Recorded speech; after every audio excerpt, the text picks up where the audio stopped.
Greetings to you all. My name is Marie Griffith, and as the director of the John C. Danforth Center on Religion and Politics, I want to welcome you all to this afternoon's event, Welcoming the Stranger, a panel discussion on religion and immigration. For those of you new to the Danforth Center, we're a pretty unique enterprise. We're the only group of university faculty in the country assembled to foster both rigorous scholarship and to educate both students and the public about the historical and contemporary intertwinings of religion and politics from a wide range of viewpoints. I think most of you here do know us, but if not, please introduce yourselves, ask us what we do, take information from the back, and so forth. Before I introduce today's panelists, I want to offer my warmest appreciation to the organizer of today's event, Dr. Anne Blankenship, if you just stand for a moment here. Anne holds an MDiv from Yale Divinity School and a PhD from the University of North Carolina, and she is serving in her second year as a postdoctoral research fellow here at the Danforth Center. As part of her fellowship, we offered her the chance to put on an event of her choosing and guests of her choosing that would be of interest to the university and the broader community. And we were very pleased that she chose to take on such a timely and contentious subject as religion and immigration with the four guests assembled here. She is going to be moderating the discussion after our four panelists have spoken, so you will hear from her then. In the meantime, thank you again so much, Anne, for organizing this wonderful event and bringing our distinguished guests and all of us together today. If you RSVP'd to tonight's dinner, we will be walking over to the Women's Building Formal Lounge directly after this event ends at 7 o'clock, and we look forward to welcoming you there. Now, without further ado, let me introduce our four distinguished guests, and I will do so in the order in which they will present their remarks. Our first presenter is Dr. Ruth Melkonian Hoover. She chairs the Department of Political Science at Gordon College in Massachusetts, where she teaches Latin American politics, women in politics, and developing nations. She also co-chairs the International Affairs major there. An associate professor, Dr. Melkonian Hoover received her BA from Biola University and her MA and PhD degrees from Emory. She edited the Review of Faith and International Affairs issue on Christian perspectives on U.S. immigration policy. Her current research examines evangelical Protestant perspectives on immigration, and this past spring she presented the paper Drivers of Resistance to Immigration Among White Protestant born-again evangelical Christians at the annual meeting of the Midwest Political Science Association. Our second presenter is Dr. Richard Land, who is the president of Southern Evangelical Seminary in Charlotte, North Carolina. He served as the president of the Ethics and Religious Liberty Commission of the Southern Baptist Convention for 25 years. Dr. Land received his BA from Princeton University, a Master of Theology degree from New Orleans Baptist Theological Seminary, and a PhD from Oxford. In addition to writing numerous articles and hosting weekly radio programs, Land has published numerous books. The most recent is The Divided States of America: What Liberals and Conservatives Get Wrong About Faith and Politics. He served 5 terms with the U.S. Commission on International Religious Freedom under former President Bush and President Obama. He testified before the House Judiciary Subcommittee on Immigration, Citizenship, Refugees, Border Security, and International Law, and has spoken widely about the relation between religion and immigration. An ordained Southern Baptist minister, he has pastored churches in Texas, Louisiana, and England, and in February 2005, Land was featured in Time magazine as one of the 25 most influential evangelicals in America. Our third presenter is Ryan Fitzpatrick, who is a native of St. Louis. After graduating from St. Louis University, magna cum laude, with a bachelor's degree in political science, he attended the University of Missouri School of Law. While there, he practiced law as a clerk for the Columbia law firm of Brown, Wilbrand, Simon, Powell, and Lewis. And after being admitted to the Missouri bar, Fitzpatrick volunteered for the legal services of Eastern Missouri's Immigration Law Project. Over the past 3 years, Fitzpatrick represented over 100 clients on immigration matters through the Interfaith Legal Services for Immigrants, where he works as the staff attorney. He evaluates detainees to determine their legal options and counsels victims of torture and persecution. Our final presenter is Marilyn Lawrence Weinkauf. She is the co-founder of the Interfaith Committee on Latin America and worked as their program coordinator for the past 8 years. Also a native of St. Louis, she attended Maryville College before earning an MA in Religion and Education from St. Louis University and an MDiv degree from Eden Theological Seminary. She taught theology at Nerinx Hall High School in Webster Groves and worked as their campus minister. She has served as a board member or volunteer for numerous organizations, including the Missouri Immigrant and Refugee Advocates, the Missouri Association for Social Welfare, International Partners in Mission, the Center for Survivors of Torture and War Trauma, the Anti-Trafficking Immigration Collaborative, the Professional Latino Action Network, St. Louis Women in Ministry, the American Friends Service Committee, and the Karen Catholic Worker House. Please join me in welcoming our four panelists this afternoon.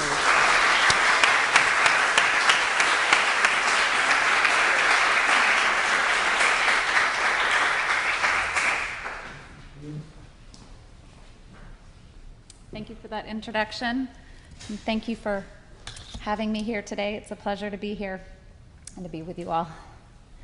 So I have been tasked with providing a broad overview of religious activism on comprehensive immigration reform, and I want to begin with an emphasis on religious efforts by evangelical Protestants, Mormons, and Catholics, as these groups are some of the ones these days that are most vocal on the issues of immigration as of late. Perhaps that is appropriate given that a number of the legislators who are undecided or unsupportive of reform are evangelical, Mormon, or Catholic. Thus, this religious group could have some of the most significant impact in the days to come. And of course, mainline Protestants, Jews, and other religious groups have been leaders on the issue for some time, but they are not perhaps the most vocal these days, or certainly not getting the most press, as you all, I'm sure, have read. On the whole, religious advocates have been prominent leaders involved in comprehensive immigration reform at the political level, nationally, locally, issuing numerous formal policy statements, lobbying, as well as at the congregational level and internally, educating and mobilizing their faith communities. So I want to start with evangelicals and immigration reform, evangelical Protestants. And again, they have been getting some of the most attention for their efforts on immigration reform, in part because a lot of people are surprised to see theologically conservative leaders out in front on this, and others wonder if these leaders are in line with their own constituencies, which I will get to. In recent years, evangelical leaders have certainly become instrumental in the support of versions of comprehensive immigration reform that attempt to balance moral imperatives of justice and mercy. Their leadership has become so extensive that the Obama administration certainly considers top evangelical leaders a go-to religious group on questions of reform. And when President Obama pushed for more discussion of immigration policy 3 years ago, he asked for support and input from what one reporter even called his evangelical cabinet on immigration reform, including Leith Anderson of the National Association of Evangelicals, Richard Land of the ERLC of the Southern Baptist Convention, Samuel Rodriguez of the National Hispanic Christian Leadership Conference, and Bill Hybels of Willow Creek. Again this spring, as Obama was moving forward on comprehensive immigration reform, evangelicals were a key part of a small team of faith leaders with whom he met to review his new efforts on immigration. It certainly wasn't always this way. Though engagement by some evangelicals on immigration began in earnest in the early 2000s, it did certainly begin by some, but not all, Hispanic evangelical groups, including the aforementioned National Hispanic Christian Leadership Conference led by Rodriguez and Esperanza, were definitely outspoken in their support for immigration reform and were very active in the 2006-2007 national debate over immigration reform. President George W. Bush, who consistently received strong electoral support from evangelicals, pledged to push forward some form of immigration reform when he first ran for the presidency. And when he finally did prioritize immigration reform in 2006, there were only a few notable examples of evangelical support outside of Hispanic evangelicals. Again, the Southern Baptists in 2006 passed a resolution in favor of a form of immigration reform, calling for the federal government to provide border security and for churches to encourage immigrants toward the path of legal status and/or citizenship. In 2007, an organization was formed, the Christians for Comprehensive Immigration Reform, formed by some mainline Protestants as well as some of the evangelical left, as it were, Sojourners, Evangelicals for Social Action, as well as World Relief, the relief and development arm of the National Association of Evangelicals. However, importantly, the National Association of Evangelicals did not make a formal statement in support of reform during that era and did not do so until 2009. Thereafter, however, the NAE began engaging this issue quite earnestly, and it has become one of its top 3 priorities. With the Obama administration taking up the issue seriously immediately prior to its second term, simultaneously in June of 2012, the Evangelical Immigration Table was launched. Over 150 key evangelical leaders have signed on to support immigration reform through this coalition. And very importantly, this group, the Evangelical Immigration Table, counts among its membership groups like Prison Fellowship, World Vision, and importantly, again, leaders like Jim Daly, the new president of Focus on the Family, Matt Staver, dean of the law school at Liberty University, and with those kinds of members garnering significant press attention. So what have these leaders even agreed to? Given the breadth of membership, they have been able to agree upon some key principles, including support for legislation to help unite families, respect for the dignity of all, for upholding the rule of law, and towards the establishment of a path toward legal status and/or citizenship. This is in addition to a prioritization of securing borders and ensuring fairness to taxpayers. I would say this inclusion of the establishment of a path toward legal status and/or citizenship is quite significant, given, again, the conservative leaning of a lot of the constituents of the groups that are part of this EIT. Internally, this group has been trying to change the conversation and change opinion amongst its adherents. Certainly, it launched this August a major $400,000 Christian radio ad campaign. Some of you may have heard some of these commercials, as well as a billboard blitz targeting some 56 congressional districts in 14 key states. In this ad campaign, EIT calls upon Christians to become prayer partners in these efforts. And according to a recent press release by EIT, they have some 60,000 people who've signed on as prayer partners. A number of these organizations are also working within churches, trying to get them to become part of this 40-day prayer challenge, the I Was a Stranger prayer challenge. They've also created this Matthew 25 video welcoming the stranger for churches' use, all with the hopes of influencing some 100,000 churches.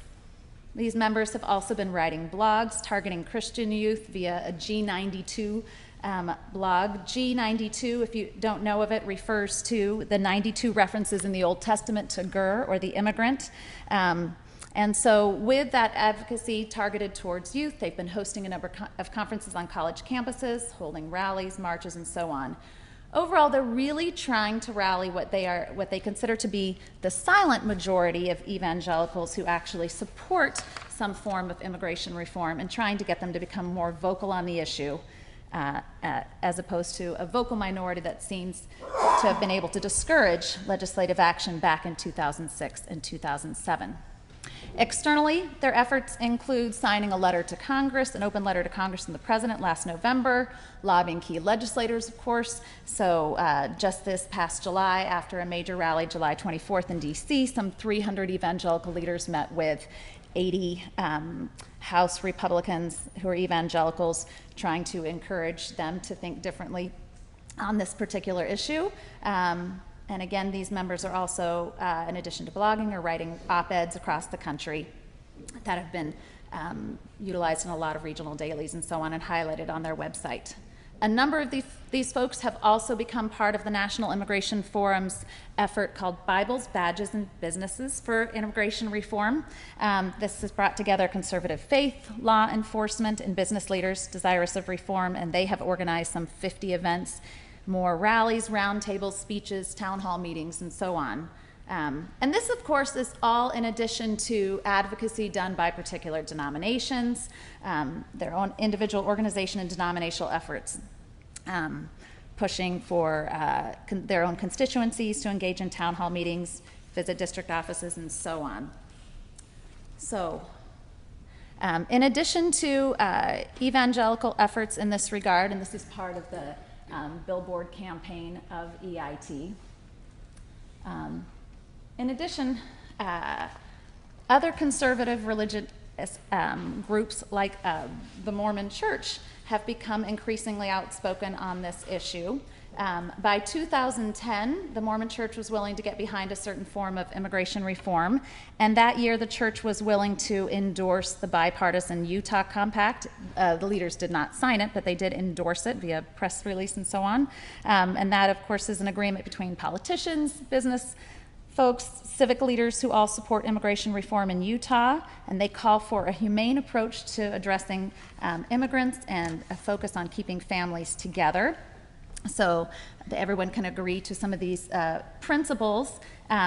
It's important because this was very much a response to what was happening in Arizona and the passage of SB 1070 there, which was seen by many in the church as a very troubling approach to immigration. And of course, you may recall that that legislation in Arizona that is particularly onerous and punitive was sponsored by a Mormon, Russell Pierce, the former Senate president there in Arizona. So the Utah Compact in some ways showed a church unwillingness for the same type of legislation to go forward in Utah.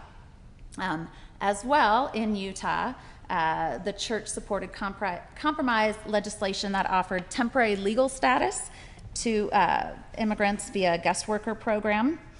And so when Governor Herbert signed that legislation into law, there were a lot of folks standing behind him. But furthest on the left is the presiding Mormon Bishop H. David Burton. So the start date for this program has been pushed back because Utah is waiting to see what the federal government will do in this regard, but a significant effort here.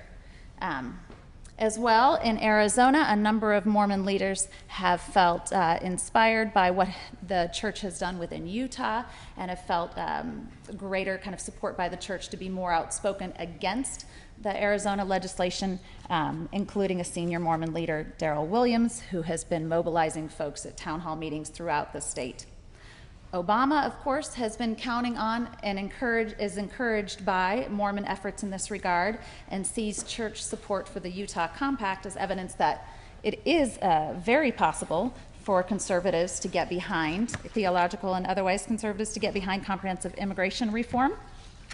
And as one advocate at the Salt Lake Chamber of Commerce said, to be able to see comprehensive immigration reform as both pro-family and pro-economy. So in the past few years, the Mormon Church has been clearly urging compassionate responses on the issue and not using as much language around the rule of law.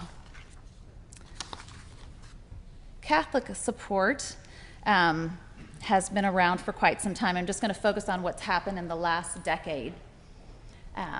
And Catholics maybe perhaps are more of the usual suspects on this particular issue.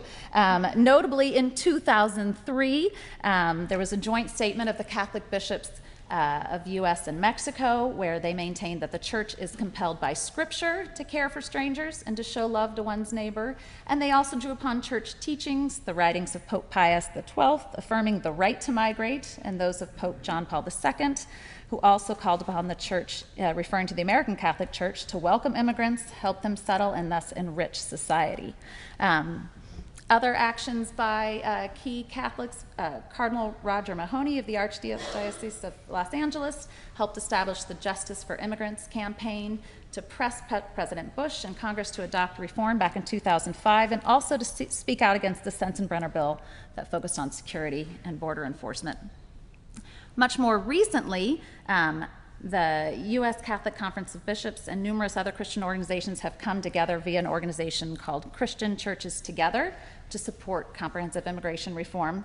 And in September, and throughout the fall, the Catholic Conference of Bishops have been working very hard organizing marches, lobbying legislators. They have been pushing for bishops and priests to speak on immigration from the pulpit. Their members have called on some of the 60 Republican Catholic lawmakers in the House. Even Steve King has noticed, Representative Steve King has noticed his concern that the church might just provide cover for those who want to take action who might be on the fence. So the White House is certainly counting on religious support like this to get immigration reform through. As Kevin Appleby, who directs their office of the Catholic Bishop's Office of Migration Policy and Public Affairs, says, we are definitely trying to pull out all the stops on this. In addition, some of you, of course, may have seen what the Catholic Lobbying Group Network has been doing with their 15-state, 40-city, 53-stop, 650-mile Nuns on the Bus tour to lobby legislators in key districts. As well, Catholic college presidents have gotten involved. At least 1/3 of Catholic college presidents signed a letter urging Catholic legislators to support reform, including the president of the University of Notre Dame, Catholic University as well, so pushing the House on this issue. And similarly, or conversely, soon after the college presidents signed this letter, Catholic Democratic Representative Garcia, a member of the Judiciary Committee and Subcommittee on Immigration and Border Security, turned the pressure around and said Catholic leaders, priests, nuns, and college presidents need to preach on this in their congregations as well. So certainly they have been out in front and continue to be so. Just briefly, I want to look at the advocacy and activism of other key religious groups on this issue. Again, mainline Protestant denominations have been quite supportive of immigration reform for quite some time, citing scriptural support for the rule of law alongside scriptural opposition to unjust laws. So various arms of the American Baptist, Presbyterian Church USA, United Methodist, United Church of Christ have been doing this independently, issuing their own statements in support of reform in the early 2000s, and then also coming together with CCIR, or Christians for Comprehensive Immigration Reform, in 2007. Many of them also came together via an interfaith statement in 2007 in support of comprehensive immigration reform with very similar principles and forms of advocacy. The National Council of Churches, again, has been very supportive of reform for quite some time.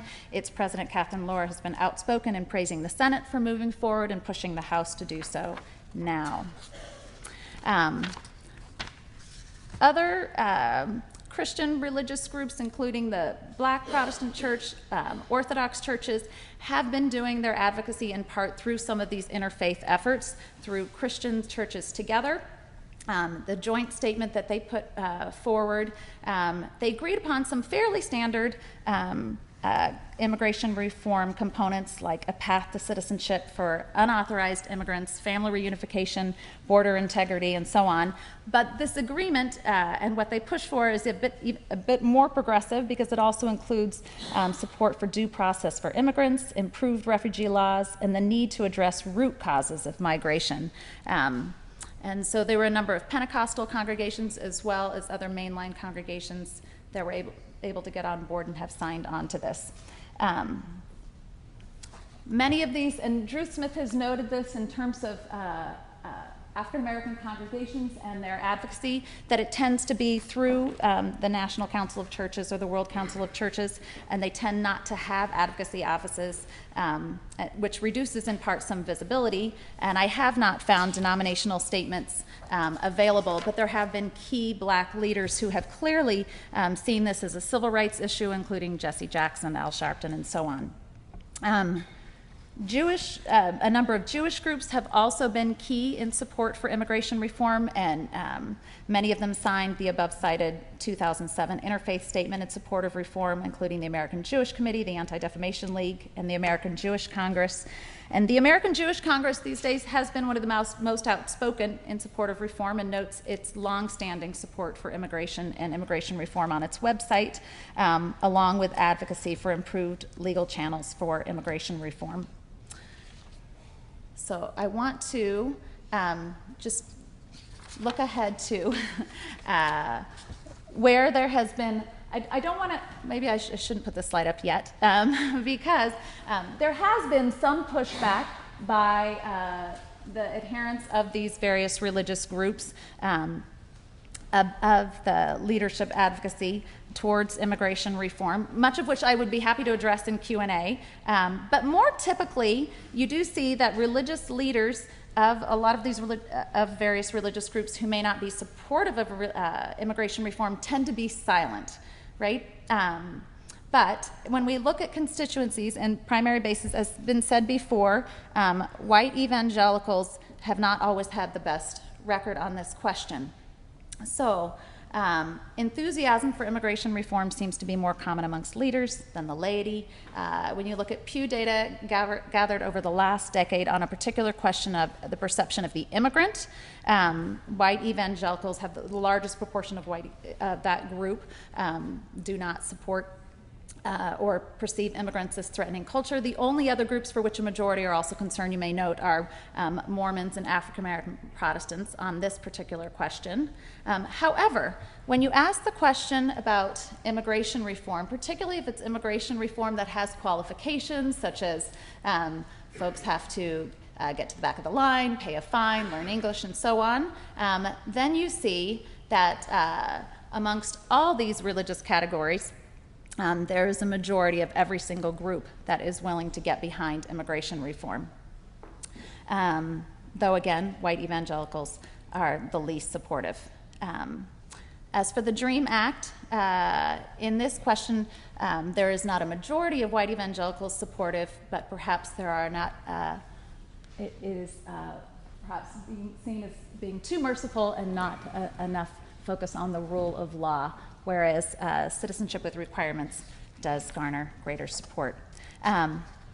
It has been shown in my own research and by that of others that experiences within congregations can change attitudes on this question, attitudes towards the immigrant and attitudes towards immigration reform and immigration policy, but it requires teaching and preaching within these congregations on the issue, and it also tends to require proximity to the immigrant. And less than 15% of white evangelicals, for instance, have reported hearing, preaching, or teaching on this issue, and only some 17% have access to some or many immigrants in their churches. So that may be slow going. But I do want to say that in some work being done collaboratively, all these interfaith efforts and individually by these various religious groups have been quite impressive and appears to be having a significant effect politically and externally.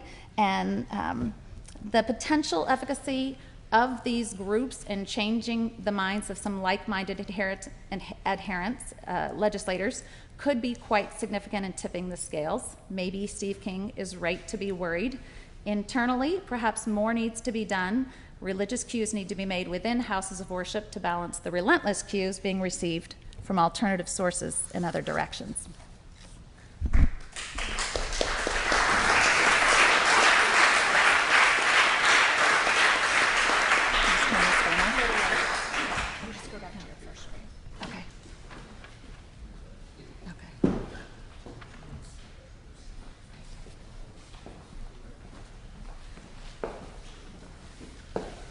Good evening.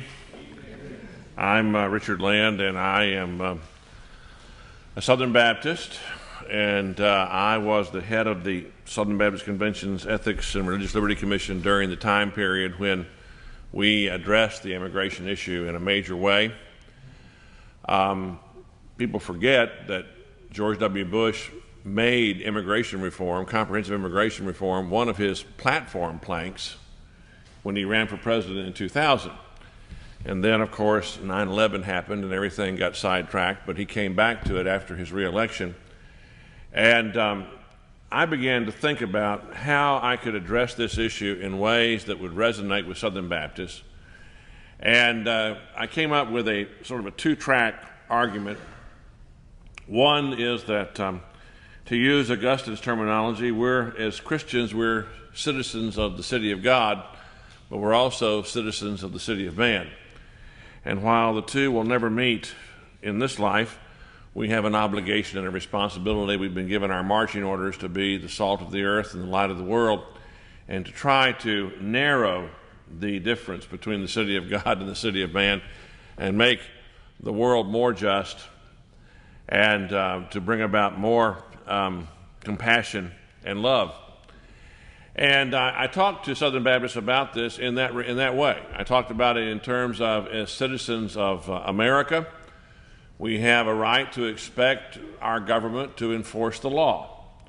And let's be honest, the last president of the United States who seriously enforced the immigration laws was Dwight David Eisenhower. We have not enforced the immigration laws. The whole system is broken. In every way that a system can be broken, our immigration system is broken. And our own government has ignored its own laws. And since Reagan's amnesty, we have continued to ignore the law. We have 12 to 14 million people who are here working in an undocumented status, prey to those who exploit them because they know they're reluctant to go to the legal authorities, who are condemned to staying in the shadows, and who are exploited in the workplace and exploited in other ways. And we have allowed this to happen because we just ignored the law. And now there are those who want to retroactively say, now we're going to enforce the law, and everybody who's here in an undocumented status has got to go home. The analogy I've used that has connected with Southern Baptists in a way that has helped is, this would be the same as if the federal government sent me a registered letter and said, Richard, we have not given you a ticket, but we have monitored your driving habits on the interstate for the last 20 years, and we have noted every time that you broke the speed limit. Now, I want to confess that this would be a considerable number.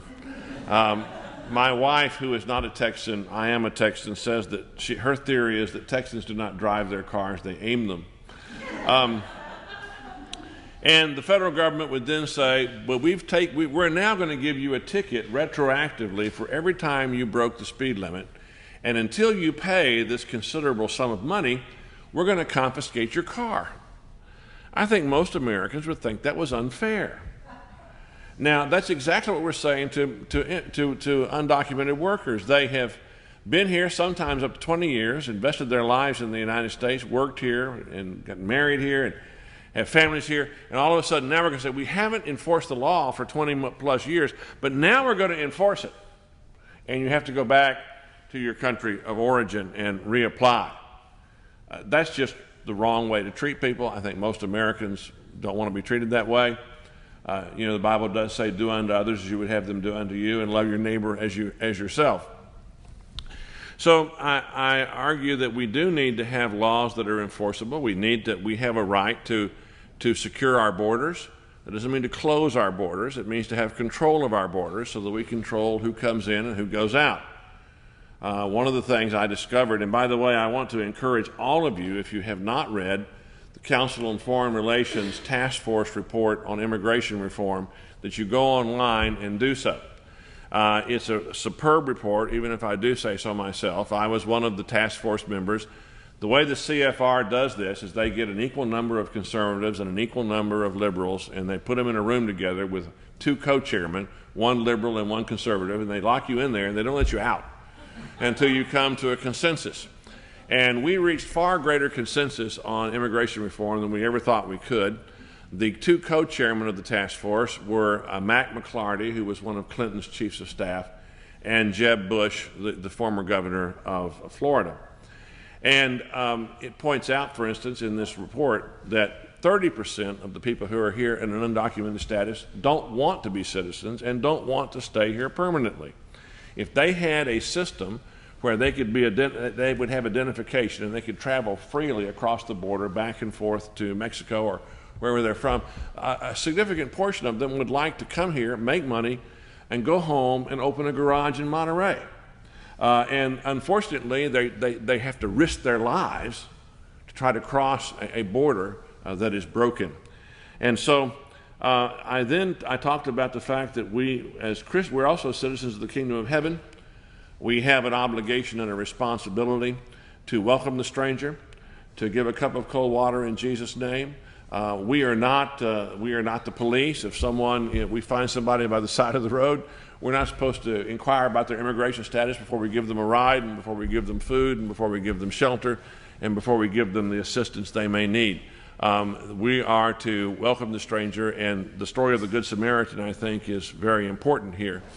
And in doing that, I began to foster a discussion among Southern Baptists about this issue, and to move beyond some of the really just moronic rhetoric. The idea that what's being offered is amnesty. Anybody who thinks that what's being proposed is amnesty needs a course in remedial English themselves. Amnesty is what Jimmy Carter gave to those who avoided the draft by going to Canada during the Vietnam War.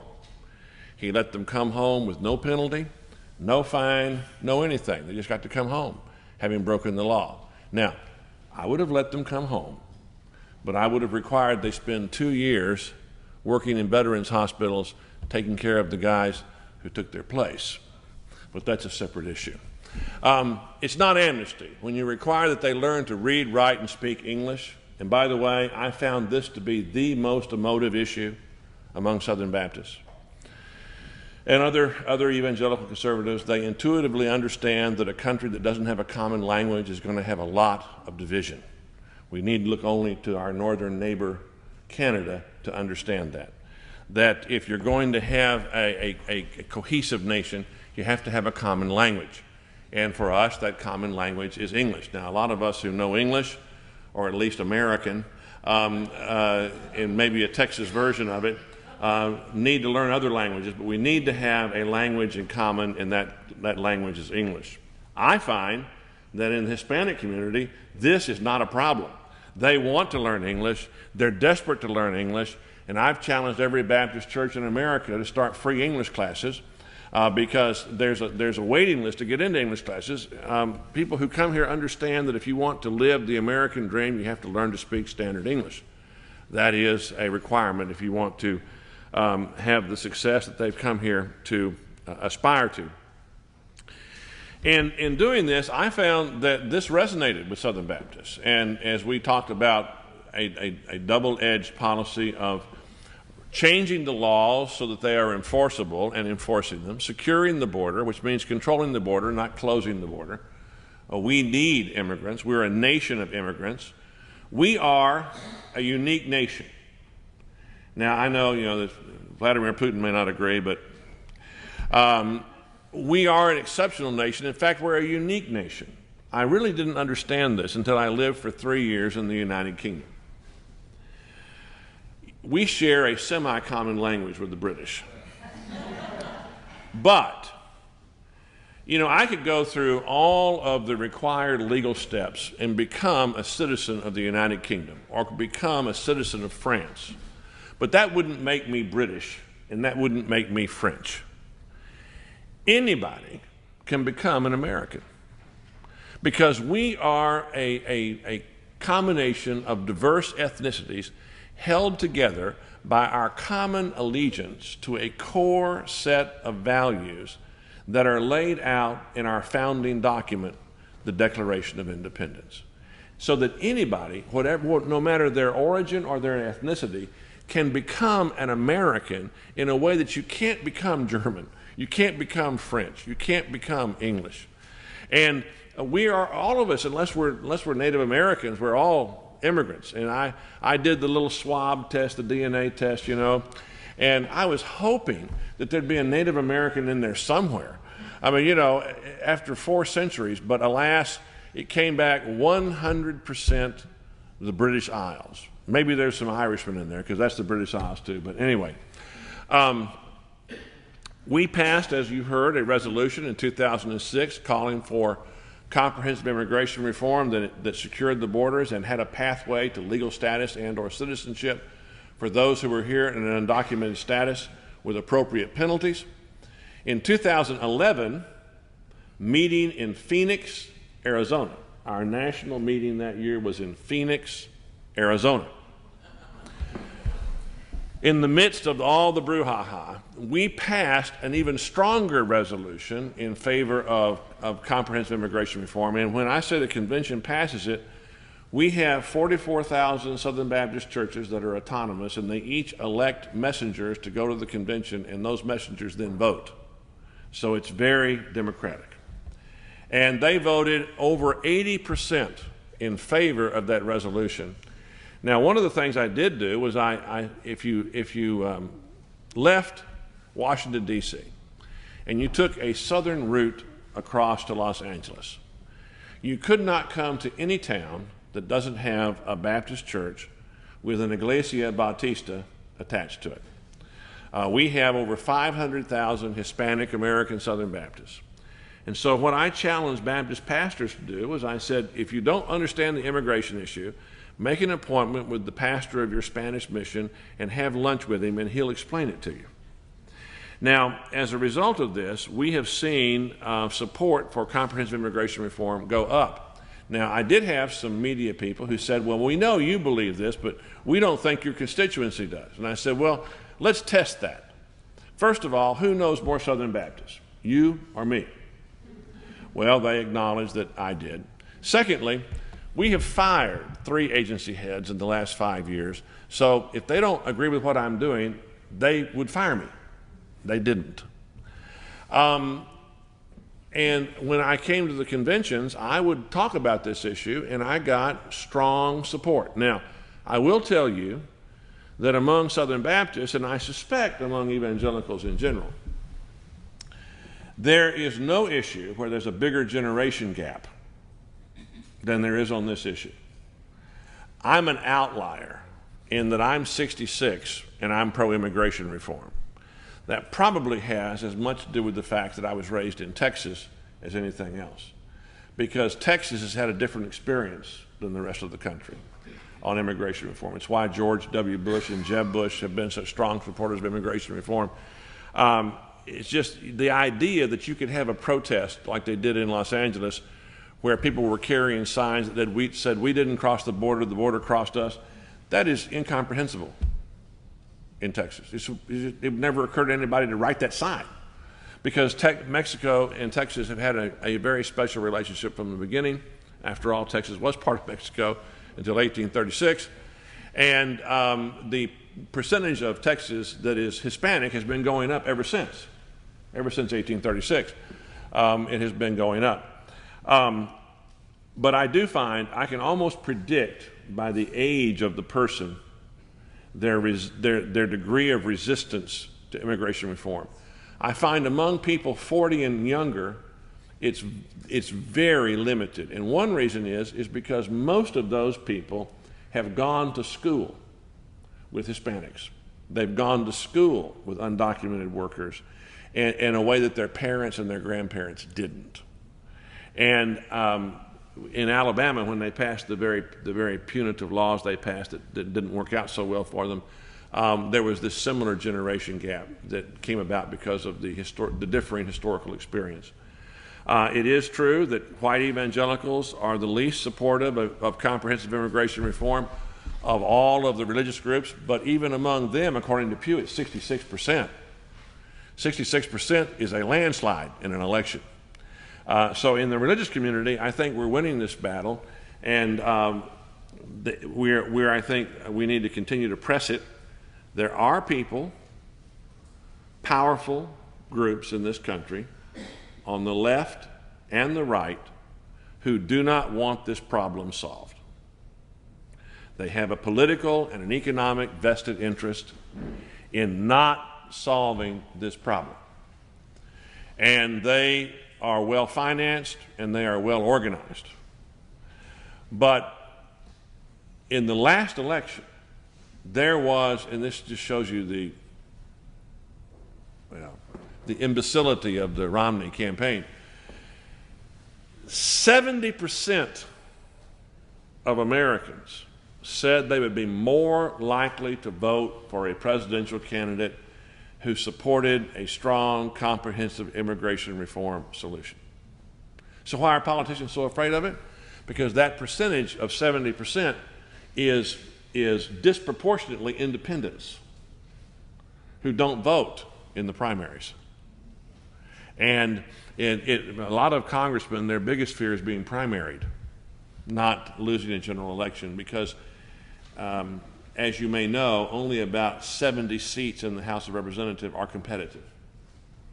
The rest have been gerrymandered into one party or the other, and so there's only about 70 seats that are actually open to changing from one party to the other. So you're more likely to lose a primary than you are to lose a general election. But I'm encouraged by what has happened among evangelicals, and one reason that that evangelicals are growing their support for this is that we have an enormous number of Hispanics that have become evangelicals after they've come to the United States. I mean, you know, it makes sense. They come here to work. Evangelicals are called evangelicals because they evangelize, so they invite them to church and they share their faith with them and they become believers.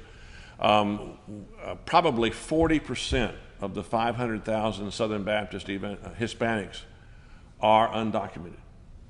About 40% are undocumented. And so as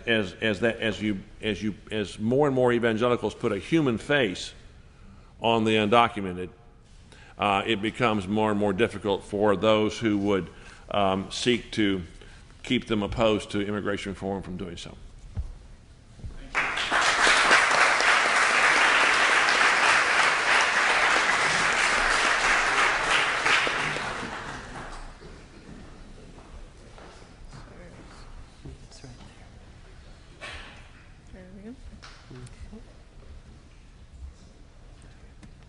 Thank you. Thanks for having me. It's an honor to be here. I'm Ryan Fitzpatrick. I'm the staff attorney at Interfaith Legal Services for Immigrants. I'm going to refer it to ILSE throughout the evening. When I say ILSE, I'm referring to it to Interfaith. I've had the pleasure of being an advocate for immigrants for almost 4 years now. And every day brings new challenges. ILSE is a not-for-profit organization. We're a 501c3 in St. Louis, Missouri. We've been around for 12 years now. We help low-income immigrants in various fields of immigration law. For instance, we represent refugees and we file for political asylum. We will do deportation defense, and we work on family reunification, naturalization, which is a fancy way of saying citizenship. Adjustment of status is a fancy way of saying green cards. And we also do U visas and VAWA, the Violence Against Women Act. We file applications both administratively with U.S. Citizenship and Immigration Services, which is an administrative or bureaucratic organization, and we represent immigrants in the Immigration Court, which technically is an administrative body, but which is more along the lines of what you would think of as litigation.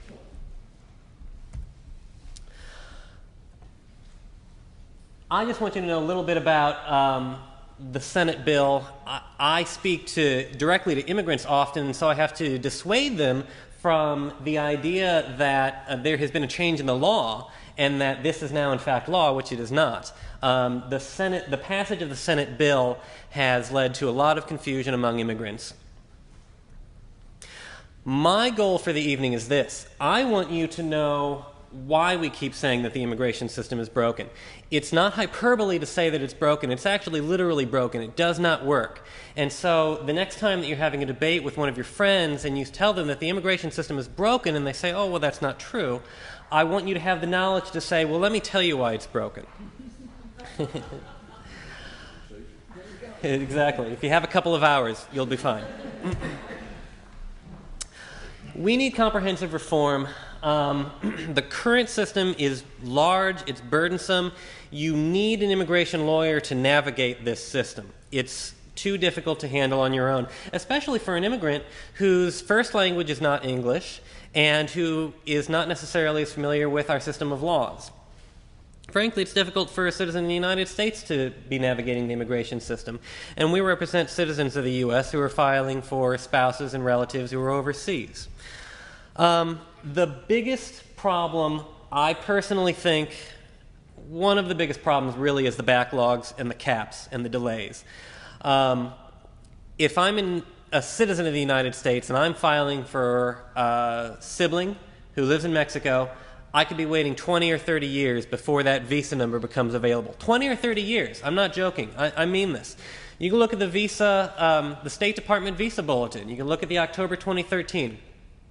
They're currently processing people who filed in 1993, and that's for Mexico. It varies by country, the type of application. Different types of relatives will be put into a different preference categories. But for relatives, you're looking at delays of years, 5 years, decades. And of course, you have the over 11 million undocumented immigrants in the United States who CIR would potentially provide a path to documentation or citizenship. Without comprehensive immigration reform, what I'm going to show you is the only way for an immigrant to get status. So every week, roughly 20 people might call my office, and they tell me about their situation, and I have to turn away easily half of them or more because I can't fit them into one of these schemes where I can get them status. So often I have to tell these people, frankly, in your best interests, you should remain in the shadows. Because I can recommend that they file for asylum, but if they're likely to lose, they're going to be deported at the end of it. So I really have to carefully evaluate the likelihood of success or failure in their cases. In immigration law, I'm dealing with the Immigration and Nationality Act. It's been around for over half a century, and it's been amended and added to multiple times. So multiple compromises go into these sets of laws, and it has become unwieldy.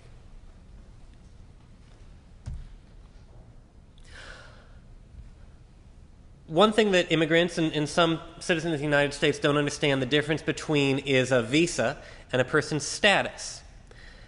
Oftentimes, a potential client will call our office and they'll say, well, I'm a visitor to the United States. I have a B2. It's a visitor visa, okay? And I say, well, okay, when does your status expire?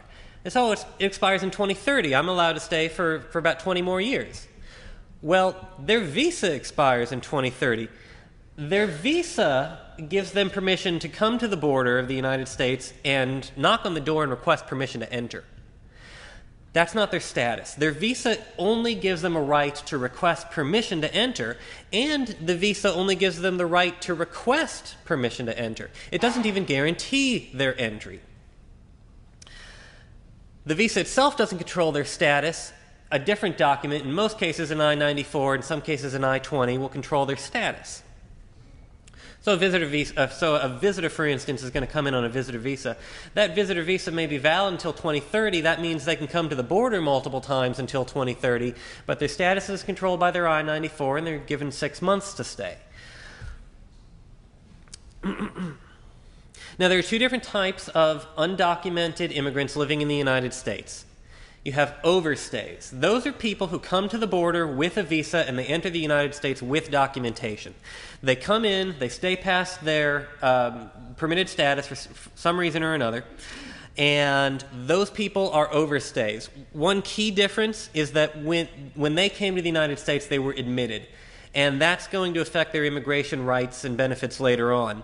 Those people who come across the border without documentation are never admitted, and that affects their rights to immigration benefits later on.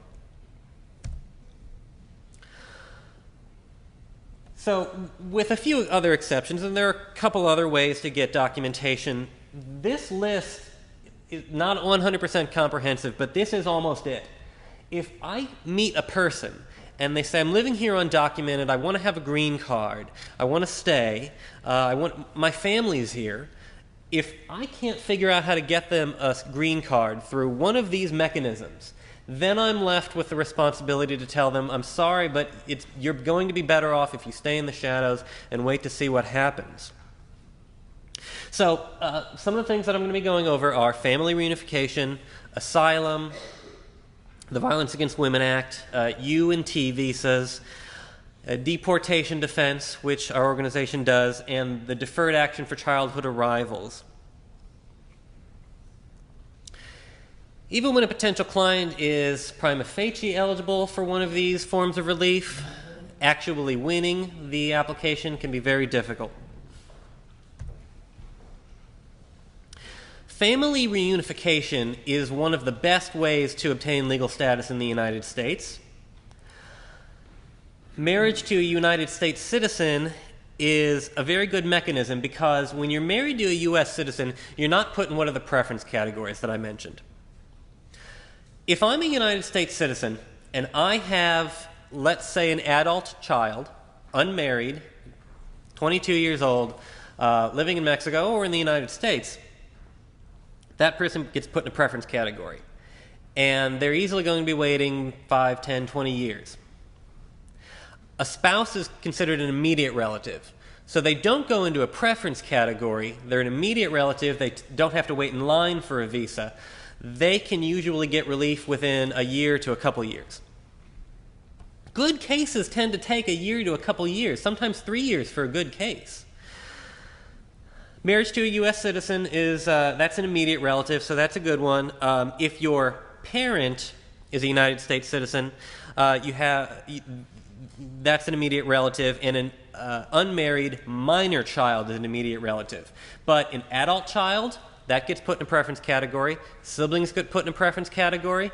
And any type of family relationship beyond that is too attenuated. It's too distant for them to even file for you at all. Another major difference that you have is the difference between the overstays and those who were never admitted. If you were admitted, you can do a one-step application. So the United States citizen files an application for the immigrant to have a visa, and at the same time, the immigrant files an application for a green card. It's called a one-step. So they don't have to leave the United States. They can have a green card within about a year.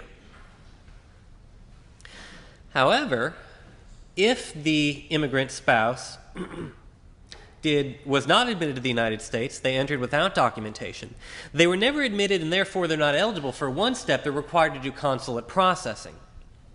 Consulate processing opens up a whole new world of problems for them to deal with. For one thing, it's going to take much longer. They will be separated from their family for a longer time, and they'll be required to go back to their own country in order to have an interview at their embassy in order to pick up their visa, and then come back to the border with their visa. Now, with their visa, they can request permission to enter, and if they're allowed entry, then they've been legally admitted. Now they can get a green card. They're in a catch-22 whenever they leave the United States in order to go get their visa. If they've been here with a certain amount of time of unlawful presence, then they get hit with a 10-year bar, 3-year or 10-year bar, in most cases a 10-year bar. It's even worse for an immigrant who has come across the border multiple times without documentation, and we see this because the immigrant comes to the United States without documentation, but they have family in Mexico or wherever, and they have to go back to tend to sick loved ones. So they go back, and then they come back in, and they have a family, a spouse and children here.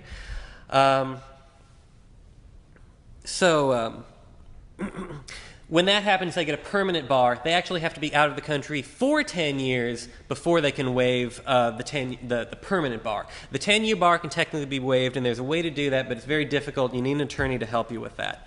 So as I was saying about the backlogs, I personally think that the backlog is the biggest problem. More administrative bureaucrats need to be hired in order to deal with this situation. There are also caps for employment visas and for family visas, the preference categories. Those were set arbitrarily by Congress decades ago.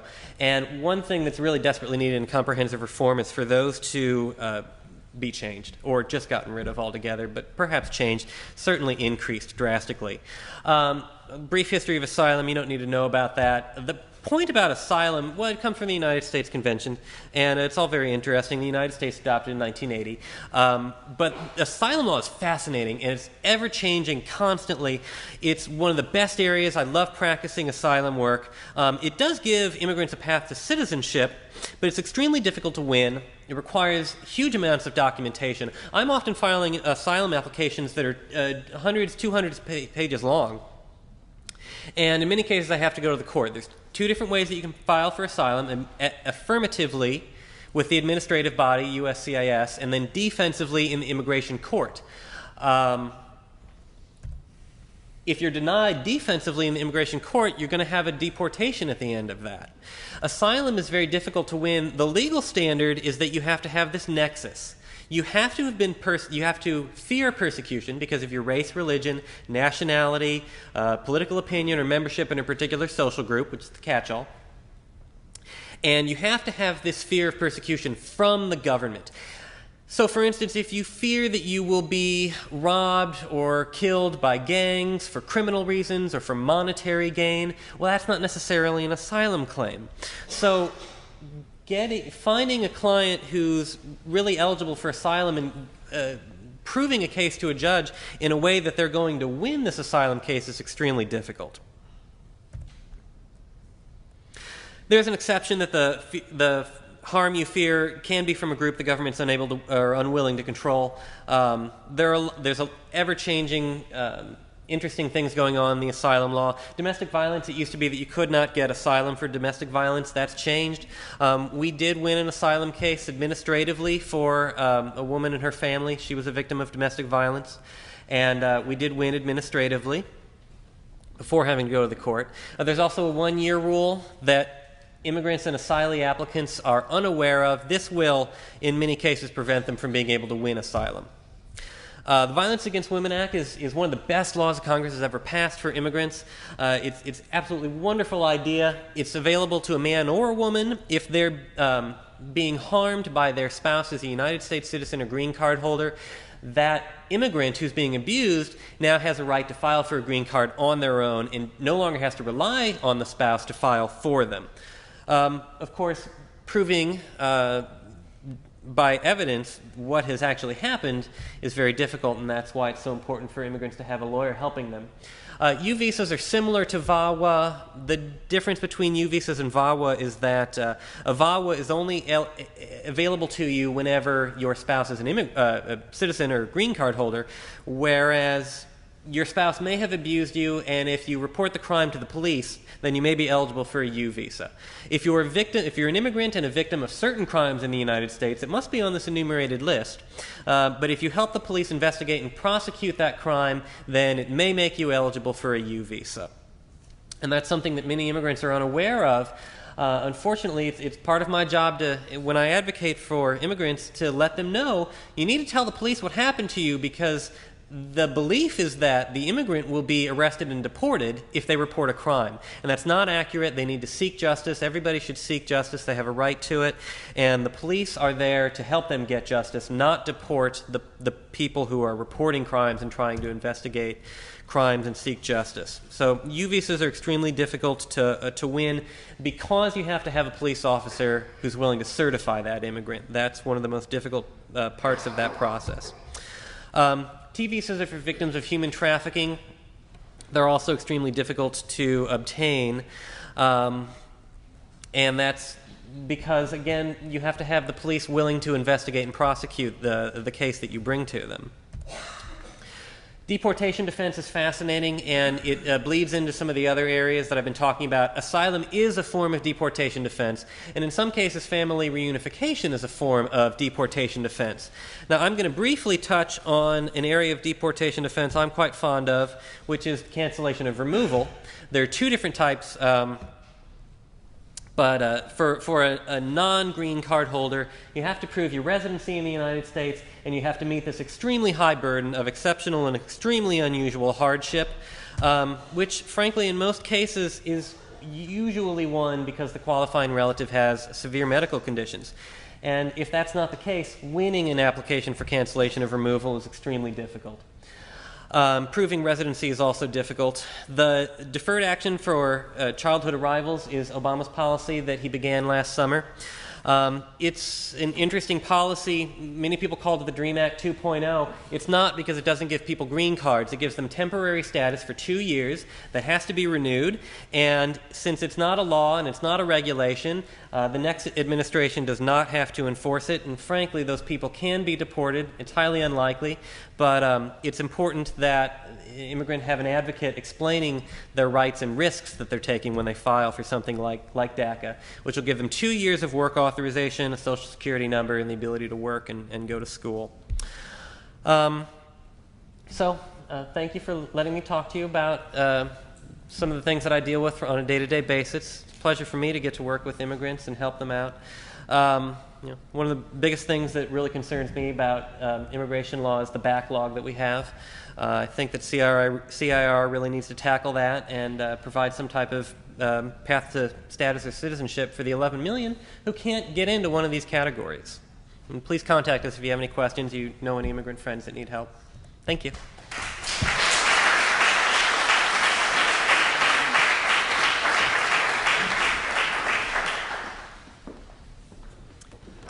We're almost to the end. So looks like if you want to spark a lively discussion at a dinner party, bring up immigration. Guess what we're doing? So we have a diversity here, but not as large as I thought. We each have a story. And we have, wait a minute, hold on. And a range of experiences that will enlighten us as we continue to discuss the issue of immigration tonight. If we look at it as a problem to debate, then we're going to debate.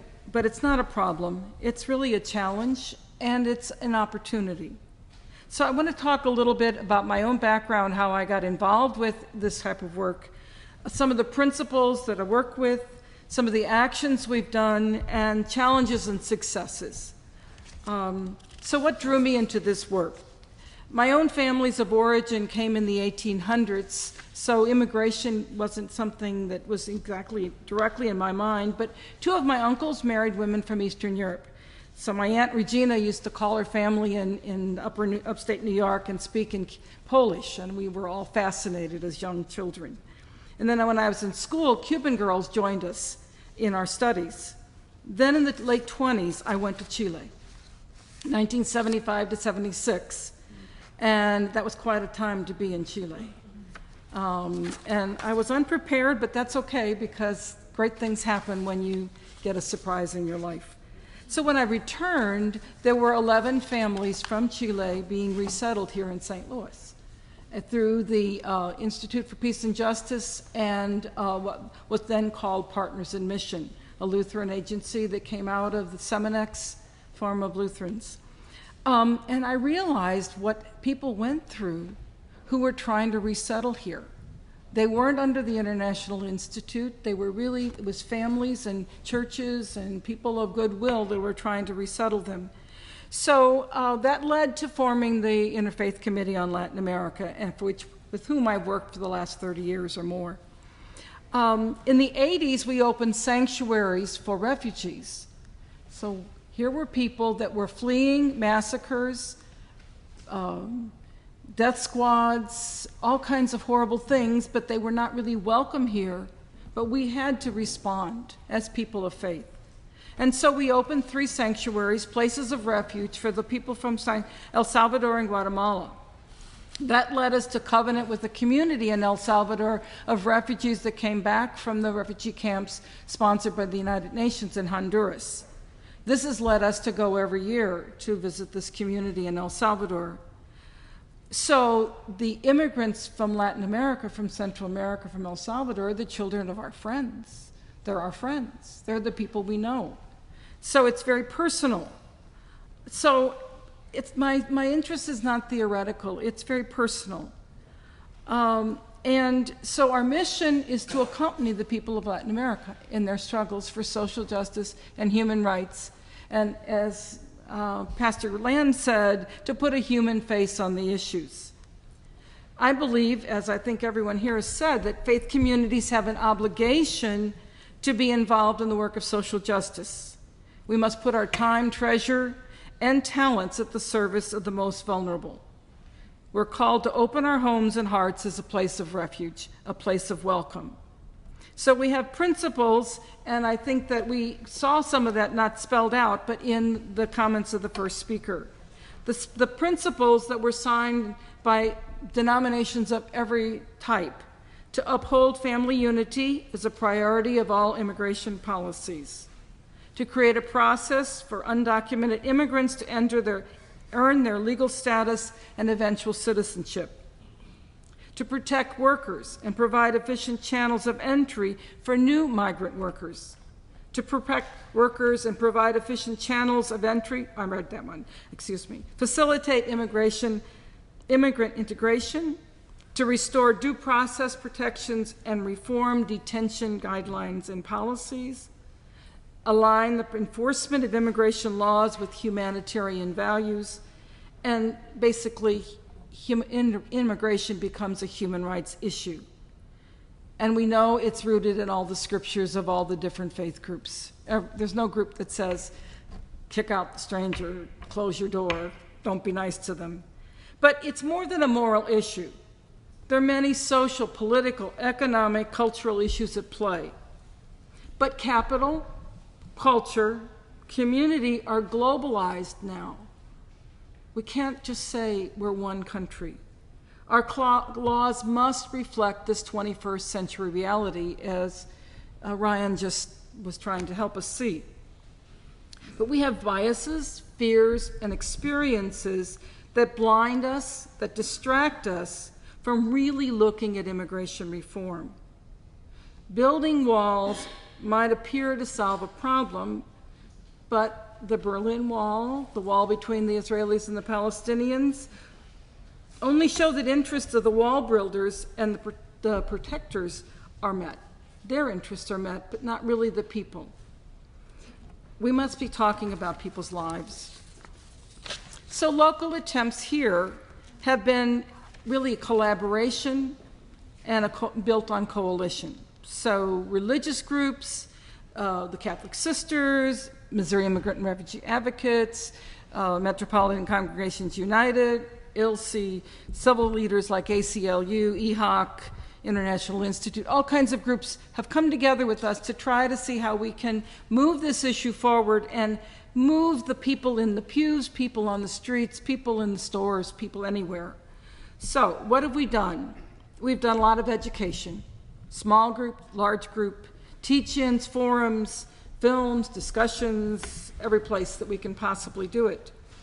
A couple of things that IFCLA has done, Interfaith Committee on Latin America, is an intercambio, where we've asked people to come together and speak English for half the time and Spanish for half the time and share. So you're kind of discombobulated half the time, and it helps you improve your language, but you get to know immigrants. We've done dinners with different countries represented, so people can come. Did I just mess that up?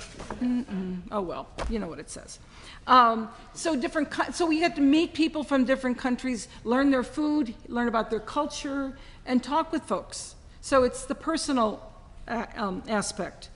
Another thing that's more of a political challenge has been looking at racial profiling under the secure communities and some of the regulations that have come down, and looked up in North County, especially where people are targeted, driving while brown, something like the driving while black, where people would be picked up for minor things that other people would never be bothered for. So taking that to the community, having people tell their stories, and then meet with the officials of the town, and to let them hear those stories and begin to understand the effect of the application of those policies.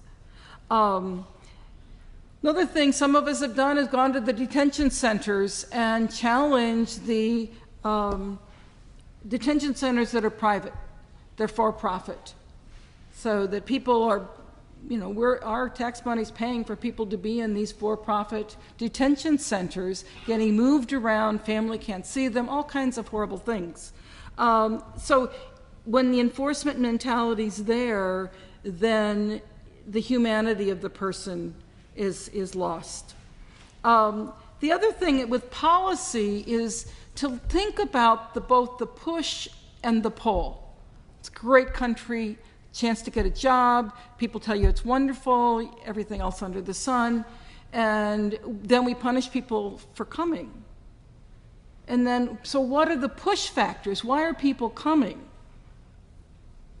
Economic development projects, extractive industries, gold mining, other kinds of extractive industries. If you're doing mountaintop removal, your water is contaminated, where do you go? Certainly conflicts, interventions have caused people to have to leave. Policies of governments that don't invest in the agricultural sector. The other way around, trade agreements, NAFTA, CAFTA, et cetera, and now the Trans-Pacific Partnership is a possibility. It's being negotiated in secret right now. Those push factors make it impossible for people to stay in their own country. We look at also climate change. And then the other thing that I see, and it's really hard to talk about it, but the trafficking, someone comes to town and says, I will get your daughter an education. Right. Or an employer sends somebody down to line up a whole bunch of workers. So, and then we blame people for coming. So it's a very complicated thing, but we try to understand that policy, and then it gets hard to bring that home to the people in the pews or the people at the coffee shop, because it seems sort of like what Ryan was trying to show us. Oh my God, it's so complicated. So we throw our hands up and say, it's too complicated, we can't do anything about it. I challenge us to keep trying. So we've done a lot of congressional advocacy, letter writing, visits, marches, vigils, yada, yada, yada. So what are the challenges? I think the challenge is to face the reality of globalization. We are in a global world, and in some respects, I'm not a borderless person, but in some respects, borders are so 20th century, so 19th century, you know? We all travel, those of us who are privileged. Why don't we just make it possible for people to travel? You know? Be able to move from one place to another. When I go to another country, I go pay my $10, I get my little stamp in the passport, and I stay for my time, I go home, everybody's fine. What if we weren't just doing it for the privileged few? Move from division to diversity. What is the U.S. culture that we fear change? You know, seriously. 2 generations ago, I really don't want to offend anybody, but there were WAPs, Italians without papers. When we use those kinds of pejorative terms, it's always one group or another. What are we afraid of? Why don't we just keep embracing? You think about what we do on St. Patrick's Day and how Irish were treated not that long ago. Let's be more diverse and not be afraid of the changes. We'll be enriched. Using the terms I'm really proud we all use undocumented, and the illegal word was not used. No person is illegal. Elie Wiesel said that way back in sanctuary days. The other thing is, who are we as a nation? Who do we want to be? Friendships. How many of us know as a friend a foreign-born person? Yeah, a lot of us. And how are we enriched? Bob's raising his hand. Well, you're over at Casa de Salud. You know a whole lot of people. And the thing is, I'm talking, and many of us have talked in terms of Latin America, but we're talking Asians, Africans, South Asians, Australians, our son-in-law's New Zealand. You know, people are coming from all over the world. It is a global time. So